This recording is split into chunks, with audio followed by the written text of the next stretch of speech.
یہ بالکل prime minister اور یہ جو ایکسٹینشن کی جو خبریں باہر میڈیا کے اندر ادھر ادھر چل رہی ہیں، اس حوالے سے پیپلز پارٹی کا کیا موقف ہے؟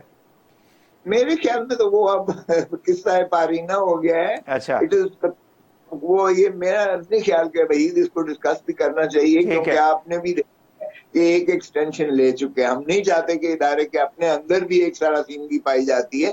کبھی بھی آپ جو ہے اتنا 6 سال تو پہلے ان کو وہ کمپلیٹ ہونے جا رہے ہیں، اس سے زیادہ اگر تسلسل پہ جائے گا تو ادارہ کمزور ہوگا. فرسٹریشن ہوتی ہے، جو سینئر موسٹ نیکسٹ ہوتے ہیں ان کی ترقیاں رک جاتی ہیں. میں نہیں سمجھتا کہ ایکسٹینشن اصولی طور پر ایکسٹینشن جو ہے وہ اس ادارے کو کمزور کرتی ہے، اس ادارے کو کبھی بھی مضبوط نہیں کرتی. الحمدللہ ہمارا جو افواج پاکستان ہے کسی شخص سے بحث کا نام نہیں ہے، یہ ایک ادارہ ہے، اور ادارہ الحمدللہ ہمیں یہ فخر ہے کہ ہماری جو افواج پاکستان ہے دنیا کی بہترین فوجیں ہیں. انہوں نے بہت جانوں کے نذرانے دیے ہیں، اور آج تک وہ اتنا بہت ٹورن ہے کہ آپ دہشت گردی میں 9/11 سے، بلکہ اس سے بھی پہلے 79 سے جب سے یہ آپریشن آپ نے افغانستان میں شروع ہوا تھا، اور پہلے روس کے ساتھ نبرد آزما ہوئے، اس کے بعد 9/11 آیا، اور آج تک جو ہے ضرب عضب ہوا، اور اس کے بعد ہم نے دوسری دیکھی. ہم نے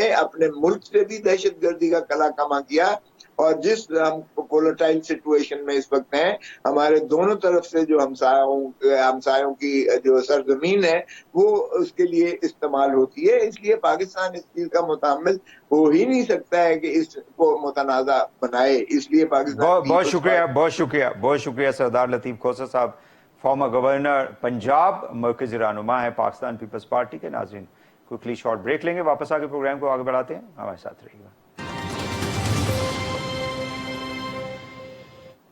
ویلکم بیک. ناظرین ہمارے ساتھ موجود ہیں جناب شفقت محمود صاحب، سابق وفاقی وزیر اور مرکزی رہنما ہیں پاکستان تحریک انصاف کے. بہت شکریہ شفقت صاحب، آپ نے ہمیں ٹائم دیا.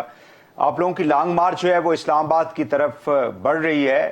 یہ کائنڈلی بتا دیجئے گا کہ کب تک اسلام آباد جو ہے وہ آپ لوگ پہنچیں گے، اور کیا کوئی فائنل ایجنڈا ہو گیا ہے کہ کتنا ٹائم آپ لوگوں نے یہاں پہ بیٹھنا ہے، اور جب تک الیکشن کا اناؤنسمنٹ نہیں ہوتی آپ لوگ یہاں پہ بیٹھے رہیں گے کیا؟ ان سب معاملات کا خان صاحب ہفتے والے دن جب قافلہ روات پہنچے گا تو وہ اپنا اعلان کریں گے. اس سے پہلے بات کرنے کا بلز وقت ہوگی. یہ مجھے بتائیے کہ کیا اس وقت کسی بھی سٹیج کے اوپر، کیونکہ آپ کی جو پی ٹی آئی کی جو لیڈرشپ ہے، مختلف لوگ جو ہیں وہ یہ کہتے رہے ہیں کہ صدر مملکت جو ہیں وہ میڈیشن کے لیے اپنا ایک کردار ادا کرتے آ رہے ہیں اور کر بھی رہے ہیں. کیا اس وقت کوئی موجودہ جو ہماری حکومت ہے، یہ اتحادی حکومت یا اسٹیبلشمنٹ کے ساتھ پی ٹی آئی کے کوئی اس وقت بات چیت چل رہی ہے؟ دیکھیں جی، میرا خیال ہے صدر صاحب نے اگلے دن بیان دیا ہے کہ معاملات آگے نہیں بڑھے، تو میں تو اسی بات پہ جاؤں گا جو صدر صاحب نے کہا ہے. اور میری اطلاع مجھے کوئی کسی مذاکرات کی کوئی اطلاع نہیں. لاہور کے اندر کوئی صدر صاحب کی، عمران خان صاحب کی یا کسی اہم شخصیت کی ملاقات ہوئی ہے؟ نہیں، صدر صاحب نے مختلف لوگوں سے ملاقات کی ہے، لیکن اب آپ کا پتہ نہیں مطلب کیا ہے. اگر آرمی چیف کا کہہ رہے ہیں تو میری اطلاع کے مطابق ایسی کوئی ملاقات نہیں. اس وقت جو آپ کو معلوم ہے کہ خان صاحب نے توشہ خانہ سے جو چیزیں لی، خاص کر گھڑی کے حوالے سے، اس ملک کے اندر لگتا ہے ایسے ہے کہ جیسے صرف گھڑی کی سیاست ہو رہی ہے، باقی اس ملک کے کوئی مسائل نہیں ہیں. مجھے کائنڈلی یہ بتا دیں کہ پرائم منسٹر جو ہے، ظاہر ہے کہ بزی ایک پوزیشن ہوتی ہے، ان کے کام ہوتے ہیں. اس زمانے میں جب یہ سارا کچھ ہوا تھا، ان کے نام کو کیا کوئی مس یوز کیا گیا اس وقت، یا ان سے کوئی چیزیں جو ہے وہ مخفی رکھی گئیں، ان کو صحیح طریقے سے گائیڈ نہیں کیا گیا؟ دیکھیں، ساری چیزیں پبلک ڈومین میں ہیں. خان صاحب نے اس کی پوری تفصیلات بتائی ہیں کہ 10 کروڑ کی اس کی ویلیو لگی، 2 کروڑ جمع کرایا گیا، اس کو خریدا گیا، اس کے بعد 5 کروڑ 70 لاکھ میں وہ بیچی گئی اسلام آباد میں. اور وہاں پہ جو جولر ہے اس کا نام بھی شاید آرٹ آف ٹائم ہے، جہاں تک مجھے یاد پڑتا ہے. اور اس کے سارے تفصیلات موجود ہیں. آپ نے ٹیکس ریٹرن میں ڈکلیئر کیا گیا، اپنے ای سی پی کو ڈکلیئر کیا گیا. تو اس میں اب کوئی چھپی ہوئی چیز تو ہے نہیں. لیکن جو یہ بیانیہ ایک بنایا جا رہا ہے میڈیا کے اندر کہ اس کو انڈر ویلیو رکھا گیا اور ظاہر ہے کہ اس سے ریاست کو جو ہے نقصان ہوا, اس کو خزانے کو نقصان ہوا, اور جو لا بنایا گیا 50% والا, ظاہر ہے کہ 20% پیمنٹ جو ہے وہ حکومت کو دی گئی, اور لا جو ہے 50% والا وہ بعد میں بنا. تو اس میں بھی نیت جو تھی وہ آپ کی گورنمنٹ کی یا محترم وزیر اعظم, فارمر وزیر اعظم کی ٹھیک نہیں تھی. دیکھیں, جہاں تک یہ آپ نے کہا کہ بڑا شور پڑا ہوا ہے, اس لیے کہ یہ جو نون لیگ اور پیپلز پارٹی والے جنہوں نے اس ملک کو لوٹ کے کھا گئے ہیں اور اربوں روپے کی جگاتیں باہر بنائی ہیں, اور سب کو نظر آ رہا ہے, آج تک پتہ نہیں چلا ایون فیلڈ کے پیسے کہاں سے آئے, تو ان کو تو کوئی بھی ایسی چیز ذرا سی بھی ان کو موقع ملے گا تو وہ واضح نہ کریں گے. بات ساری سیدھی ہے, اس کے اندر ثابت کریں کہ انڈر ویلیو کیا ہے, ایک ویلیو کرنے کا طریقہ ہے جو کیبنٹ ڈویژن نے اڈاپٹ کیا, جو مروجہ طریقہ ہے اس کے مطابق کیا گیا, تو اس کے بعد اس قسم کی باتوں کی تو گنجائش نہیں رہتی. آپ چونکہ کافی سینئر پولیٹیشین بھی ہے, بیوروکریٹ رہے, لکھتے رہے, انٹلیکچوئل ایک پارٹی کے اندر شخصیت ہے آپ کی, ڈو یو تھنک کہ اس سے گزرا جا سکتا تھا؟ مطلب ان ساری چیزوں کو, اب تو ظاہر ہے کہ it is a past now, لیکن خان صاحب چونکہ وہ ایک صادق اور امین کا ایک ٹائٹل جو ہے اپنی شخصیت کے ساتھ کیری کرتے ہیں, اس صورت کے اندر کوئی بہت اتنی مجبوری تھی کہ اس طرح کے گفٹ جو حکومت یہ کہتی ہے کہ یہ بڑے پریسٹیجیس ہوتے ہیں, ایک رسپیکٹ ہوتی ہے, اور پھر ایسے دوست ملک نے اتنی بڑی یعنی پیار سے ایک چیز دی ہے تو اس کو پیار سے رکھنا چاہیے تھا. دیکھیں, 75 سال سے ایک قانون تھا, اس قانون کے مطابق جتنے بھی لوگ حکمران رہے, سرکاری ملازم رہے, وہ 75 سال سے اس قانون کو فالو کر رہے ہیں. کوئی یہ پہلی دفعہ تو قانون بنا نہیں, پہلی دفعہ تو یہ ہوا نہیں, اور جو قانون بنے تھے یقیناً وہ اخلاقیات کو ذہن میں رکھ کے بنے تھے. تو اس میں اگر ثابت کیا جائے کہ جی کوئی بھی ایسی چیز ہوئی ہو جو کہ غیر قانونی ہے تو پھر تو ہم جواب دہ ہیں, لیکن اگر کوئی غیر قانونی چیز نہیں ہوئی اور قانون پچھلے 75 سال سے ہے تو پھر اس کے بعد کیا گنجائش رہ جاتی ہے کہ ہم اس کو کوشچن کریں. آج خان صاحب نے صحافیوں سے کہا ہے کہ دو وجوہات تھیں, ایک احتساب کا معاملہ تھا اور دوسرا عثمان بزدار صاحب کی ریموول تھی, جس کی وجہ سے اسٹیبلشمنٹ کے ساتھ معاملات جو ہیں وہ خراب ہو گئے تھے. تو عثمان بزدار صاحب کو تو آپ لوگوں نے اب جو ہے وہ ظاہر ہے کہ سیاسی حالات کی وجہ سے قربان ہو چکے ہیں. پرویز الہی از دا چیف منسٹر, تو کیا یہ بات اگر وہ کرتے ہیں کہ ان کی ڈیمانڈ تھی یا کوئی کسی کی خواہش تھی, تو عثمان بزدار صاحب تو اب نہیں ہے, ان کی جگہ تو کوئی اور وہاں پہ بیٹھا ہوا ہے, تو وہ خان صاحب کا جو ایک ایلیمنٹ تھا کہ پارٹی ٹوٹ جائے گی, تو پارٹی تو ابھی تک تو انٹیکٹ ہے. دیکھیں, میں تو اسی پہ جاؤں گا جو خان صاحب نے بتایا ہے, اور ہمیں اس چیز کا علم ہے کہ عثمان بزدار صاحب جو ہیں ان کے اوپر بہت اعتراضات تھے کچھ لوگوں کو, اور لیکن یہ خان صاحب کا اور پارٹی کا پروگیٹو تھا کہ جو بھی وزیر اعظم اور وزیر اعلیٰ وہ چاہتے ہیں بنے, تو اس لیے پارٹی نے وہ بنایا. اور اب حالات ڈفرینٹ ہے جیسے آپ نے خود فرمایا, تو اس کی وجہ سے پرویز الہی صاحب چیف منسٹر ہیں, لیکن عثمان بزدار صاحب ابھی بھی ہمارے پارلیمانی لیڈر ہیں, تو اس لیے وہ کوئی ہم نے ان کو ڈچ نہیں کیا, حالات کے مطابق سیاست. بالکل صحیح ہے. Do you think it was a error of judgment جس کی وجہ سے معاملات آج ملک یہاں پہ پہنچ چکے ہیں, معیشت بھی خراب ہو رہی ہے, آپ لوگ بھی سڑکوں کے اوپر ہیں, was there some error of judgment from the part of the former prime minister when he was taking a decisions maybe last year ان دنوں میں یا ارلی دس ایئر؟ دیکھیں, اگر آپ اکنامک انڈیکیٹرز کو دیکھنا چاہتے ہیں تو جب ہماری حکومت گئی اس وقت سارے کے سارے انڈیکیٹر اپورڈ تھے. 6% گروتھ ہو رہی تھی, ایکسپورٹس ہسٹورک تھیں, ریمیٹنس ہسٹورک تھیں, لارج اسکیل مینوفیکچرنگ 10% سے بڑھ رہی تھی, اس کے بعد ٹیکسٹائل انڈسٹری کھڑی ہو گئی تھی, کنسٹرکشن کھڑی ہو گئی تھی. تو اس لیے یہ کہنا کہ جی اکنامک حالات اس وقت تو بہت ٹھیک تھے, باقی یہ جو سازش کی گئی اور جو سازش کے تحت حکومت کو نکالا گیا اس سے بہت نقصان ہوا پاکستان کو، اور آپ کو نظر آ رہا ہے کس طرح نقصان ہوا، کس طریقے سے اب انفلیشن ہے، کس طرح سے غریب کی زندگی وبال بنی ہوئی ہے، اور عوام نے اس ساری چیز کو ریجیکٹ کیا، کیونکہ آپ یہ بھی دیکھ رہے ہیں کہ ہر بائی الیکشن میں تحریک انصاف جیت رہی ہے، عوام کا پرجوش پارٹیسپیشن ہے ہمارے جلسوں میں، جلوسوں میں. تو اس لیے میرا خیال ہے کہ وہ انگریزی میں کہتے ہیں proof of the pudding is in the eating، کہ جہاں تک ہماری پالیسیز کا، ہمارے کارکردگی کا تعلق ہے تو عوام نے تمہاری کارکردگی کو اپروو کیا. آخری سوال کروں گا شفقت صاحب کہ آرمی چیف کی جو تعیناتی ہے، خان صاحب تو خیر پچھلے کچھ دنوں سے کہہ رہے ہیں کہ ہمارا اب کوئی لینا دے، ہم پیچھے بیٹھ کے جو ہے، آج بھی انہوں نے کہا کہ ہم دیکھ رہے ہیں، ویٹ اینڈ سی والی پالیسی ہماری ہے. So P T I don't have any choices any more. دیکھیں ہمارے چوائسز کی بات تو کبھی بھی نہیں تھی، اور ہم نے نہ ہی کبھی کسی چوائس کو انڈیکیٹ کیا تھا. ہم تو ایک جنرل پرنسپل کی بات کر رہے تھے، وہ جنرل پرنسپل یہی تھا کہ جو فیصلے ہونے چاہیے وہ اسٹرکٹلی آن میرٹ ہونے چاہیے، اور اس جنرل پرنسپل پہ ابھی ہم قائم ہیں. تو اس کا مطلب ہے کہ جو نواز شریف نے 2016 میں ڈیسیژن کیا تھا، موجودہ جو آرمی چیف ہیں وہ میرٹ پہ نہیں تھا، جن کے ساتھ بڑی اچھی آپ لوگوں کی ایکویشن تھی، and the former prime minister, honourable former prime minister used to praise him many Times. دیکھیں بات یہ ہے کہ جو ماضی کا تھا وہ ہو گیا، اب ایک نیا چیپٹر شروع ہو رہا ہے، اس لیے اس کی ججمنٹ جو ہے وہ تاریخ لکھے گی.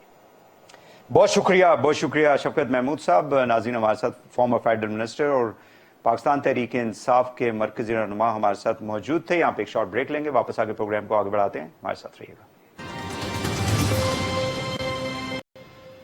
ویلکم بیک ناظرین. اس وقت ملک کو جو بڑے چیلنجز درپیش ہیں، ان میں سب سے جو بڑا اس وقت جو چیلنج ہے، یا ایک ہم کہہ سکتے ہیں کہ جو صورتحال ہماری معیشت کی ہے وہ خطرے کی طرف بڑھ رہی ہے، وہ کیا وجوہات ہیں اور وہ کون سے اقدامات ہیں جن کو لینے سے ہماری معیشت جو ہے بہتر ہو سکتی ہے. اس کے اوپر ہم بات کریں گے اس سیگمنٹ میں. ہمارے ساتھ موجود ہیں ڈاکٹر حفیظ پاشا صاحب. آپ سابق وزیر خزانہ ہیں، معاشی ماہر ہیں. بہت شکریہ ڈاکٹر صاحب، آپ نے ہمیں ٹائم دیا. سب سے پہلے تو یہ بتائیں کہ اس وقت جس صورتحال سے ملک گزر رہا ہے، خاص کر معاشی اور مالی اعتبار سے، ہم کس طرف جا رہے ہیں؟ بسم اللہ الرحمن الرحیم. مجھے افسوس سے کہنا پڑتا ہے کہ حالات حد سے زیادہ خراب ہو رہے ہیں، اور اس کی کیا وجوہات ہیں؟ اس کی سب سے بڑی وجہ یہ ہے کہ ہوا یہ کہ ہمارا جو کریڈٹ ریٹنگ ہے، جسے ہم کریڈٹ وردینس کہتے ہیں ملک کی، وہ بہت گر گئی ہے. آپ کے جو انٹرنیشنل ریٹنگ ایجنسیز ہیں، آپ کے موڈیز ہیں یا فچ ہے، ان سب نے پاکستان کی ریٹنگ اتنی گرا دی ہے کہ تقریباً ایسا لگتا ہے کہ یہ ملک دیوالی کے قریب ہے. اس طرح کی ریٹنگ دے دی ہے IMF پروگرام ہونے کے باوجود. اب اس کے نتیجے میں ہوا یہ ہے کہ جون کے بعد سے پچھلے تقریباً 4.5 مہینوں میں باہر سے پیسوں کے آنے کی رفتار حد سے زیادہ کم ہو چکی ہے.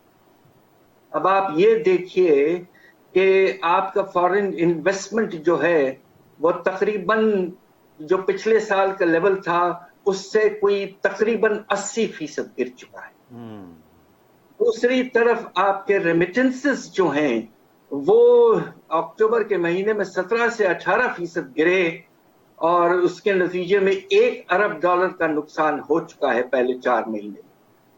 تیسری طرف باہر سے جو قرضوں کا سلسلہ ہے وہ اب منفی ہو گیا اس لحاظ سے کہ جو پیسے ہم واپس کر رہے ہیں وہ جو نئے پیسے آ رہے ہیں اس سے زیادہ ہے.